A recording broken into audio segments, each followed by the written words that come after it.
क्या सब हो गया सर? रुको रुको ना, यहाँ the amount of work required to bring a charge from infinity to that point without change its kinetic energy। तो चेंज kinetic एनर्जी चेंज नहीं करता है ना, इसका मतलब है कि उसका हम लोग एक्सीलरेशन जीरो मांग रहे हैं। बॉडी में कोई भी एक्सीलरेशन मतलब एकदम स्लोली स्लोली ला रहा है ऑब्जेक्ट को, एकदम धीरे धीरे आराम आराम से। ठीक है, इसका देखो, इसका मतलब समझाते हैं कि इसका मतलब एक्चुअली है क्या। पहले लिख लिया है तक, इसमें पहले लिख लो, यस सर। ये लिख लाइन, फिर ये लिख लो कि जो हमारा वर्क डन जो होता है, वर्क डन और चेंज इन काइनेटिक एनर्जी एक दूसरे का बस नेगेटिव होता है।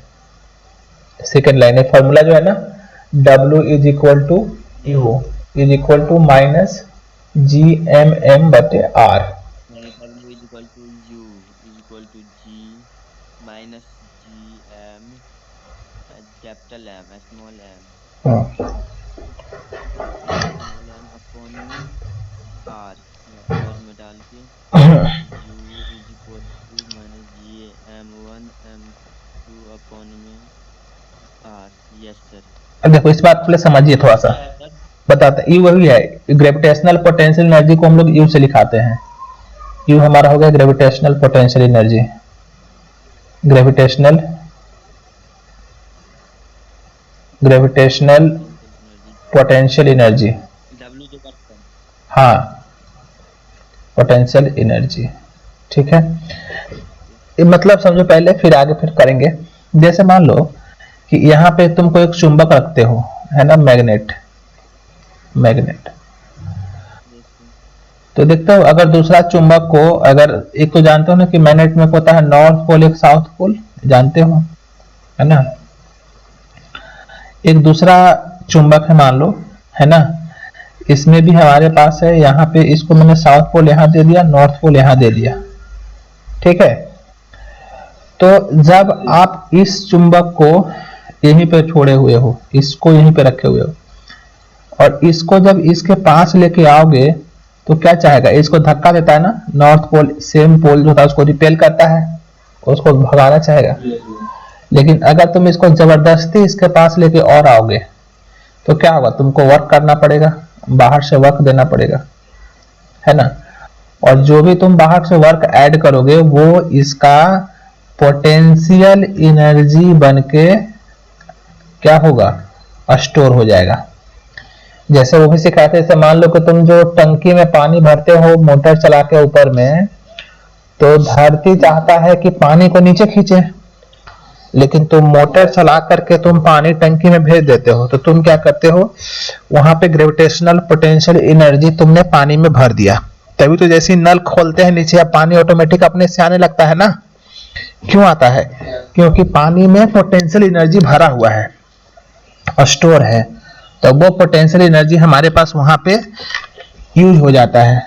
बात समझ में आ रहा है क्या बोल रहे हैं हम? हाँ, तो पोटेंशियल एनर्जी का क्या दिखाया था डेफिनेशन में कि ये वर्क डन होता है। तो वर्क डन क्या होता है, work done force into displacement होता है, यही ना होता है जी। और तुमने पढ़े हो कि ग्रेविटेशनल जो फोर्स होता है उसका फॉर्मूला क्या पढ़े हो, ग्रेविटेशनल फोर्स इक्वल टू, तुमने पढ़ा था F is equal to G M1 M2 by r square पढ़े थे, यही ना पढ़े थे। और तुम एक चीज और पढ़े हो कि जो वर्क डन होता है, तो वर्क डन बराबर क्या होता है, फोर्स इंटू डिस्प्लेसमेंट होता है। तो अगर यहाँ पर डिस्प्लेसमेंट आर का है तो F इंटू आर लिख सकते हैं, तो देखो क्या हो जाएगा, G M1 M2 by r square into r हो जाएगा। तो ये दोनों आर कट गया, तो हमारे पास क्या आ जाएगा, G M1 M2 by are आ जाएगा। तो यही देखो फॉर्मूला यहाँ निकल के आया था कि जी M1 M2 बाई आर। ये नेगेटिव क्यों हो रहा है, नेगेटिव इसलिए हो रहा है कि जब तुम इस पे वर्क डन अप्लाई करोगे, है ना, तो तुम्हारा वर्क घटेगा। अगर तुम वर्क करोगे तो तुम्हारी एनर्जी खर्च होगा ना, लेकिन वो क्या होगा, पोटेंशियल एनर्जी उसका बढ़ेगा। तो अगर वर्क डन अप्लाई करोगे तो अगर वर्क डन घटेगा तो पोटेंशियल एनर्जी बढ़ेगा। सिमिलर तरीके से अगर वर्क डन बढ़ाओगे तो पोटेंशियल एनर्जी उसका घटेगा, मतलब दोनों का साइन हमेशा अपोजिट होता है। अगर वर्क डन बढ़ता है तो पोटेंशियल एनर्जी घटता है, और अगर पोटेंशियल एनर्जी घटता है तो वर्क डन बढ़ता है। तो ये इसका यहाँ पे निकल के आ जाएगा। सर एक मिनट रुकिएगा। तो ये इसका फॉर्मूला निकल के आ गया। सब यही यहाँ पे साइन दिया लिखा है कि hence negative sign shows the boundedness of the two body, ये दोनों आपस में जुड़ा हुआ है। फिर कोई पूछेगा कि ग्रेविटेशनल पोटेंशियल एनर्जी कैसा क्वांटिटी है, स्केलर क्वांटिटी है कि वेक्टर क्वांटिटी है? स्केलर, देखो साफ साफ लिखा हुआ स्केलर क्वांटिटी है। दूसरा, इसका ऐसा यूनिट बता सकते हो, निकालो खुद से तुम, इसका तुम यूनिट बताओ और डायमेंशन बताओ। Unit sir. हाँ, तो यूनिट तो बता, यूनिट तो आराम से बता सकते हो। ये क्या था हमारा, देखो ना, सिंपल सा बात है, ग्रेविटेशनल पोटेंशियल एनर्जी है ना, ये तो क्या है, एनर्जी है। तो एनर्जी का यूनिट क्या सिखाए थे, जूल, जूल में कन्वर्ट होगा, सीधा जूल हो गया, डायरेक्ट बोल देंगे जूल। तो ऐसा यूनिट क्या हो जाएगा, इसका जूल हो जाएगा। देखो इसका ऐसा यूनिट क्या हो जाएगा, जूल। डायमेंशन फार्मूला भी क्या हो जाएगा, एनर्जी वाला या वर्कडन वाला, m के पावर 2 and t के पावर -2। ठीक है। तो इसको निकाल सकते हो ना तुम, निकल जाएगा ना, निकालना चाहो तो। यस सर, एक मिनट सर, हम पहले इस फार्मूला को प्रूफ जो बताएं वो लिख लेते हैं, याद हो जाएगा, मतलब भूल जाएंगे नहीं तो। जी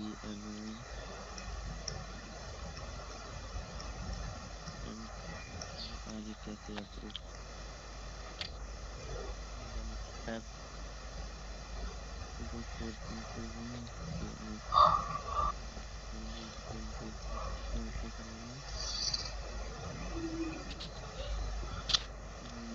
जी 2/r² इंटू आर, एक आर से एक आर कट गया तो बच गया W equal to GM1 by r. Proof किया। एक और बोले थे सर कि ग्रेविटेशनल पोटेंशियल एनर्जी बढ़ाएंगे तो क्या घटेगा? अगर पोटेंशियल एनर्जी बढ़ता है तो वर्क डन घटेगा। ये वर्क डन और पोटेंशियल दूसरे का नेगेटिव साइन होता है। घटेगा, डिक्रीज होगा अगर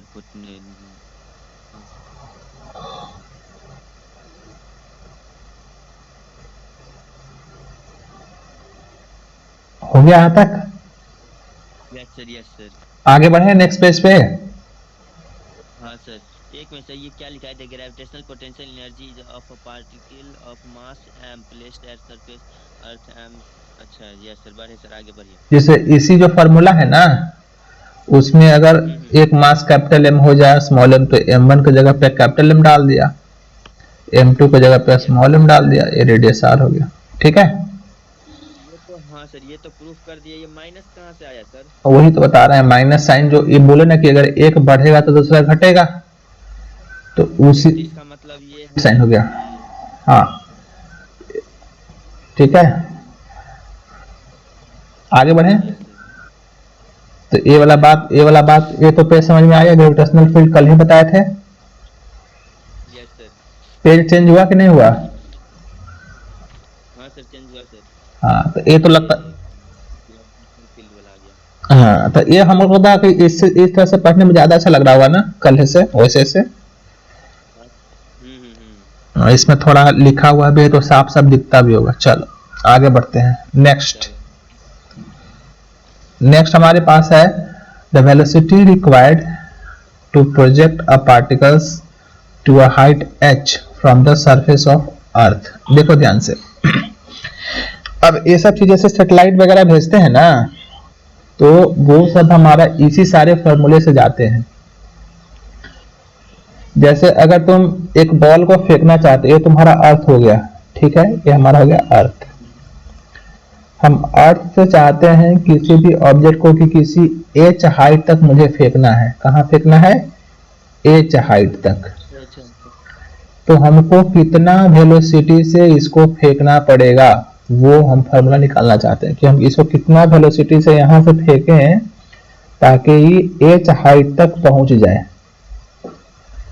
ठीक है, अच्छा। तो वही इस मतलब टॉपिक अगर में। हम यहाँ हम्म, अगर हम यहाँ पे खड़ा है, ठीक है सर, हम्म, मेरे छत है, हम्म, तो कितना मतलब फोर्स उस पे लगाएंगे जो हमारे छत तक पहुंच जाए, मतलब बिल्कुल। कोई पत्थर। हाँ, अगर तुम नीचे से कितना हम वेलोसिटी से उसको फेंकें, कितना तेजी से फेंकें कि बस छत तक पहुंच जाए, छत से न ऊपर रहे न नीचे रहे, तो तुम जितना हाइट पे रखना चाहते हो उसका तुम फॉर्मूला निकाल सकते हो। ठीक है, देखो। सर अब फिजिक्स हमको केमिस्ट्री से ज़्यादा अच्छा लगने लगा सर, क्योंकि डेली लाइफ में यूज करते रहते हैं ना सर, तो बहुत अच्छा लगने लगा सर। केमिस्ट्री से ज़्यादा अच्छा लगने लगा। पहले 10th तक था तो केमिस्ट्री अच्छा, अब हाँ, फिजिक्स अच्छा लगने लगा। फिजिक्स बड़ा मजेदार सब्जेक्ट है। देखो तो होता क्या है, देखो तो COME यहाँ शॉर्ट में लिखा है, अप्लाई COME। COME का जानते मतलब क्या हो गया? Conservation of mechanical energy. COME का कम का फुल फॉर्म होगा कंजर्वेशन ऑफ, कंजर्वेशन शॉर्ट में लिख लेना full form, conservation of mechanical energy, mechanical energy. तो फिजिक्स में होता क्या है किसी भी चीज का कि जो total energy of the body is always same. तो अगर तुम उसका काइनेटिक एनर्जी बढ़ाओगे तो पोटेंशियल एनर्जी में चला जाएगा, पोटेंशियल एनर्जी बढ़ाओगे तो काइनेटिक एनर्जी घट जाएगा। यानी कि ओवरऑल जो एनर्जी होता है हमेशा क्या होता है, सेम होता है। ठीक है, तो इसका जैसे मत, फिजिक्स अभी बताया कि जी पोटेंशियल एनर्जी बढ़ाएंगे तो काइनेटिक एनर्जी लेस होगा, हाँ वो पहले इसलिए काइनेटिक तो, एनर्जी बढ़ाएंगे तो पोटेंशियल। इसलिए तो करवा देते ना क्योंकि वो सब चीजें यहाँ यूज होने वाला है।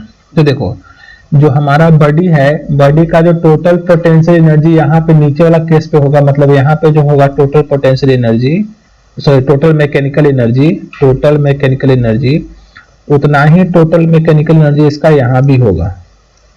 ठीक है, तो मैकेनिकल एनर्जी में क्या क्या होता है, एक तो होता है उसका किनेटिक एनर्जी और एक होता है उसका पोटेंशियल एनर्जी। पोटेंशियल तो पोटेंशियल इनिशियल, एनर्जी है तो अभी रेस्ट में है, और जैसे ही ऊपर बॉल भी सर वो काइनेटिक एनर्जी में कन्वर्ट हो गया। हाँ, और जितना यहाँ पे kinetic energy at final condition plus potential energy eight final condition, तो दोनों एनर्जी हमेशा क्या होगा, सेम होगा।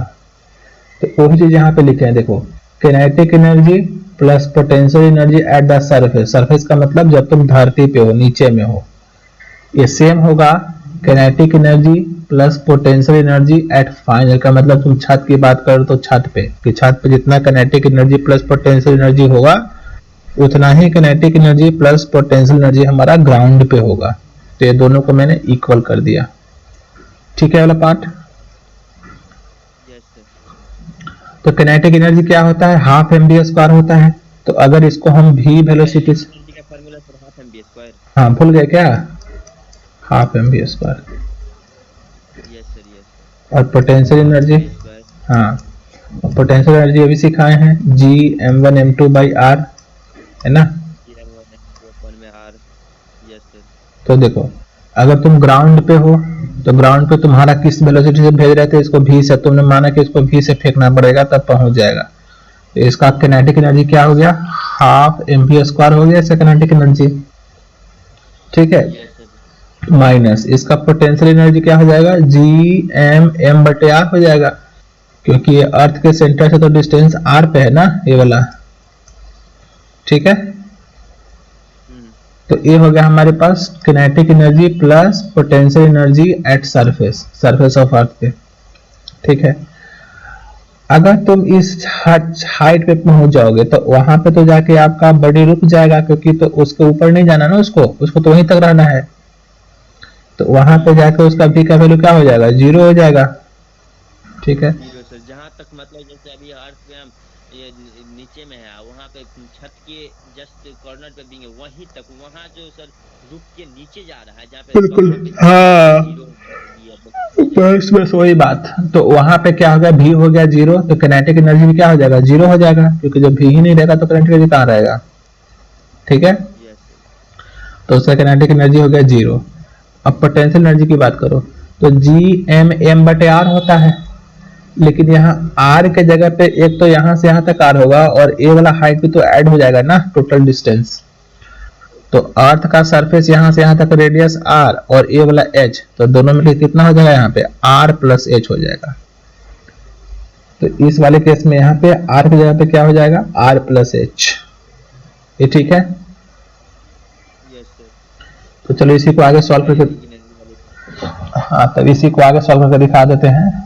तो हमने क्या क्या देखा कि जो अर्थ पे था हमारे पास हाफ एम वी स्क्वायर और माइनस में जी एम बटे आर था, ये अर्थ सरफेस से था, इक्वल टू ऊपर में 0 माइनस जी एम बटे आर प्लस एच। ये हो गया हमारे पास यहाँ तक। हमारा निकालने का टारगेट क्या था, हमारा निकालने का टारगेट भी था ना, हम तो स्पीड निकालना चाहते थे। तो half M V square equal to, इधर जाके प्लस हो जाएगा, ये हो जाएगा जी एम बटे आर, ये तो माइनस ही रहेगा, जी एम बटे आर प्लस एच। ठीक है। अगर मैं यहाँ पे जी एम और एम अगर कॉमन कर लूं तो यहाँ बचेगा 1/r minus 1/r plus H बचेगा।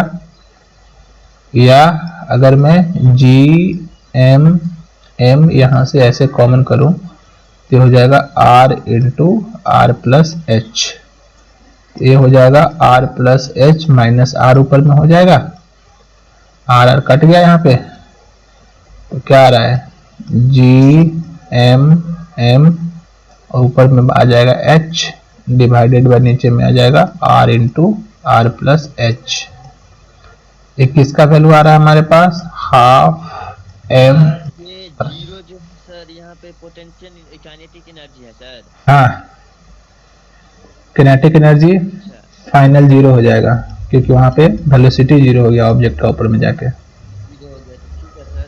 तो फिर जी एम बटे आर माइनस जी एम बटे आर एच, ये दो बार क्यों ले लिए सर आप? कहाँ पे, अच्छा एक में ऐड किया, हाइट ऐड किया, जिसका इनिशियल उसका सर शुरू में जी मतलब पोटेंशियल एनर्जी का वैल्यू, ये फॉर्मूला ये था, उसमें एच हाइट ऐड किए, बिल्कुल बिल्कुल, हाँ दोनों को कैलकुलेट किए। ठीक सर, अब समझो। ये सब ना फिर से तुमको खुद से करना है सारा डेरिवेशन फिजिक्स में तो जब तक नहीं करोगे तब तक दिक्कत होगा। तो ये तुम डेरिवेशन घर पे करना खुद से, ठीक है। तो देखो यहाँ पे a और a m कट गया हमारे पास, छोटा छोटा m,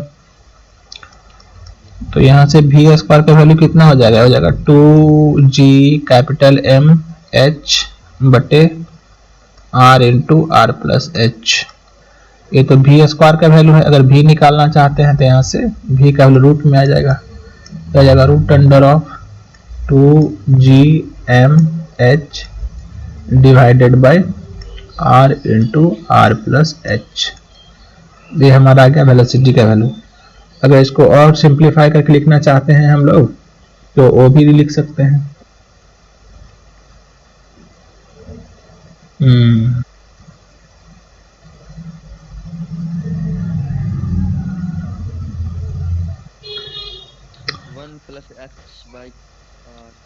अब देखो इसको स्मॉल जी के फॉर्म में लिख दिया। कल सिखाए थे ना, कल क्या सिखाए थे कि जो mg जो होता है हमारे पास m बटे आर स्क्वायर होता है, याद है? यहां से काटते थे तो हमारा स्मॉल जी का वैल्यू क्या आ गया था, m बटे आर स्क्वायर आया था, है ना?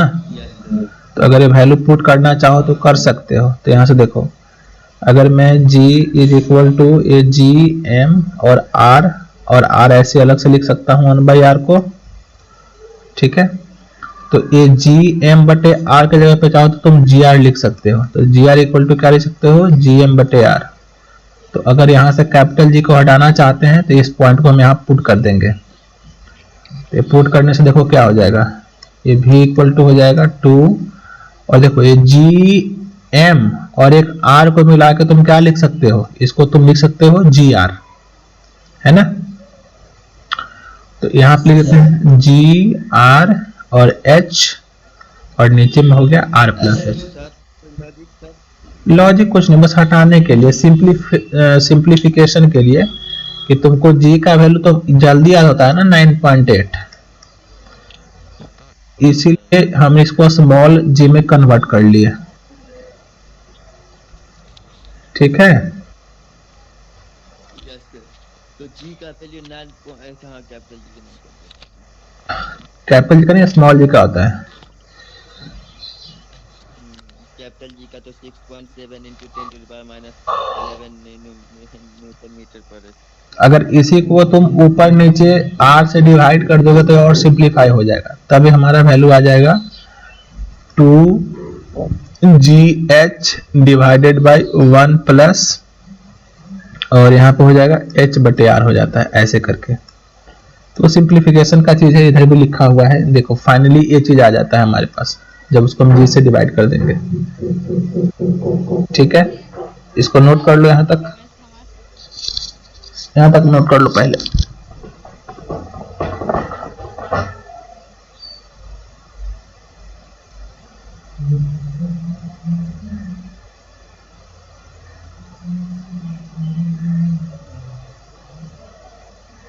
एक मिनट सर,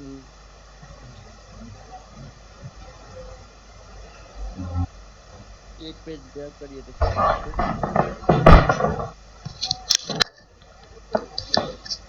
यहाँ तक समझ में आ गया?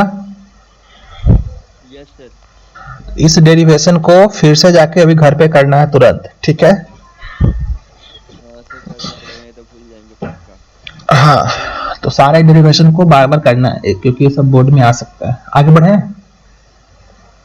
सर। एक ऐसा एक पीछे करिए तो सर पेज। हाँ, हाँ सर, एक मिनट रुकिए। यस सर, अब आगे बढ़े। देखो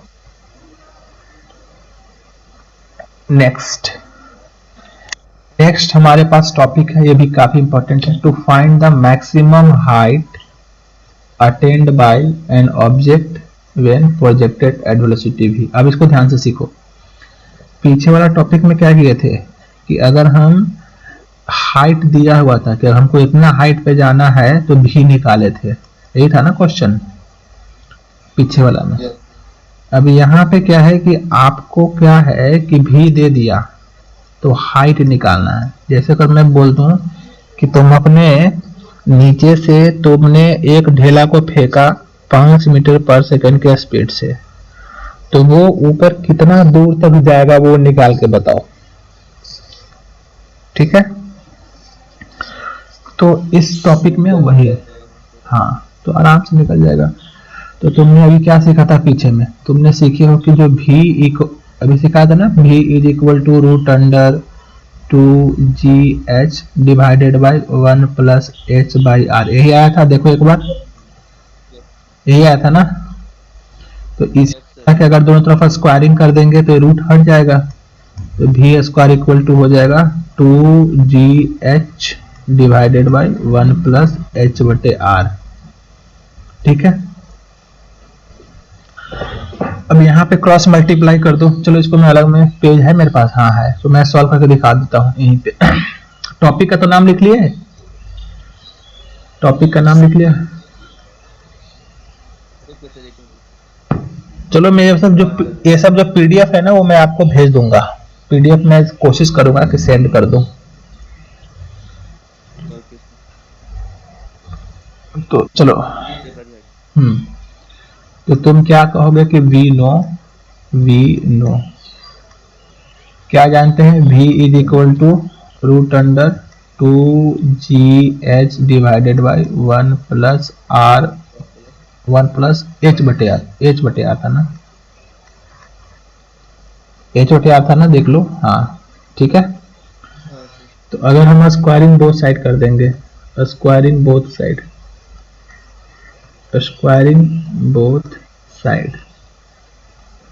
तो यहाँ पे क्या आ जाएगा अपने पास? v square is equal to आ जाएगा 2gh divided by 1 plus h बटे r आ जाएगा।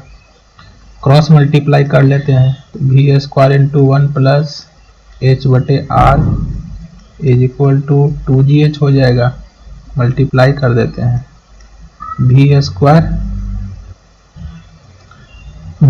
प्लस कितना हो जाएगा, वी स्क्वायर एच बटे आर हो जाएगा ना, इज इक्वल टू 2GH। हमारा टारगेट है एच निकालना, इसको इधर भेज देते हैं ना हो तो वी स्क्वायर इक्वल टू इधर हो जाएगा 2GH minus V square H बटे आर। अगर यहाँ से h कॉमन करेंगे तो यह आ जाएगा 2G माइनस वी स्क्वायर बटे आर, और ये भी आ जाएगा वी स्क्वायर का वैल्यू। तो अब h निकाल लेते हैं। तो अगर मैं यहाँ से इसको थोड़ा सीधा करके लिख देता हूँ तो हो जाएगा h into 2G minus V square by R is equal to V square. तो यहाँ से जो h का वैल्यू आएगा वो हो जाएगा V square divided by 2G minus V square by R. ये हमारे पास आ गया h का वैल्यू। ठीक है, देखो मिला लेते हैं, यही है V square by R 2GR minus V square by R. तो मतलब अगर इसको एलसीएम ले लोगे तुम, तो अगर एलसीएम लोगे तो ऊपर में वी स्क्वायर हो गया, नीचे वाले का एलसीएम आर हो गया, और यहाँ पे हो जाएगा 2GR माइनस वी स्क्वायर। तो r को अगर ऊपर भेज देते हैं तो h इक्वल टू हो जाएगा V square R divided by 2GR minus V square. ये हो गया height, this is the required height. तो अगर तुम ऑब्जेक्ट को v स्पीड से भेजोगे तो वो इतना हाइट तक चला जाएगा। Achieved by object when throwing speed is v। Throwing speed इसमें कितना है, v का है। ठीक है, तो आज मैंने आपको 2 डेरिवेशन करवाया, ठीक है ना। तो इसको आपको अच्छे से इसको करना है घर पे बैठ के अभी, और नेक्स्ट क्लास में फिर ग्रेविटेशनल पोटेंशियल एनर्जी पढ़ाएंगे। आज ग्रेविटेशनल पोटेंशियल एनर्जी पढ़ाए थे, फिर नेक्स्ट क्लास में शुरू करेंगे ग्रेविटेशनल पोटेंशियल। तो दोनों में अंतर है, ध्यान देना। फिर उसके बाद पढ़ाएंगे एस्केप वेलोसिटी, जैसे रॉकेट वगैरह जो ऊपर जाता है ना, तो वो वेलोसिटी नेक्स्ट क्लास में देखेंगे, एस्केप वेलोसिटी ये सब। ठीक है, उसके बाद फिर आगे करेंगे। तो आज जाके तुम्हारा होमवर्क है कि दोनों को अच्छे से डिराइव करना। तो आज तक इतना ही रखते हैं, ठीक है। कोई डाउट है तो पूछो, और डाउट है कुछ? नहीं सर। ठीक है, तो अंशु को कोशिश करो कि जितना जल्दी ज्वाइन करना है कर ले, क्योंकि अब इतना क्वालिटी क्लास दे रहे हैं उसको, है ना। तो उसको एक बार बताना कि अब तो आकर अगर ज्वाइन करना है तो, क्योंकि ऐसा स्टार्ट करने वाला मेरा लास्ट चैप्टर है ग्रेविटी, ठीक है। करना है तो कर सकते हो, क्योंकि उसका भाई मोबाइल लेके चला गया एग्जाम देने सर, ठीक है। तो बोला 24 तारीख को आएगा, तब पापा से बात करते हैं। उससे पहले हम बोले पापा से बात कर लो, ऑनलाइन धरना है या ऑफलाइन धरना है मैथ का, तो वो बोला ऑनलाइन ही करेंगे। तो मतलब बोला कि ऑनलाइन धरना है या ऑफलाइन पूछ लो, आप बतला दो, क्योंकि फिर बोलोगे कि अगर हम ये 12th का सिलेबस स्टार्ट कर देंगे, या फिर बोलोगे तुम कि सर फिर पिछला वाला पढ़ा दीजिए, तो वो तो फिर मेरे लिए दिक्कत होगा। हाँ, वो मेरे लिए दिक्कत होगा ना सर। तो इसलिए बोल दिया हम उसको कि करना है तो मेरे 24 तारीख के बाद कर लेना, क्योंकि हमें स्टार्ट करेंगे, बुक लेंगे या तुरंत स्टार्ट कर देंगे हमें 12th। तो इसलिए अपना सोच लो। सही है, ठीक है, देखते हैं हम। और तुम अपना इसमें मैथ वाला भी क्लास देख लो, अगर नहीं होता है तो कहना, मैथ वाला क्लास शुरू करा देंगे, इस तरह से ही पढ़ा देंगे पीपीटी बना के उसको भी, और बढ़िया से हो जाएगा। चलो ठीक है, ओके, थैंक यू।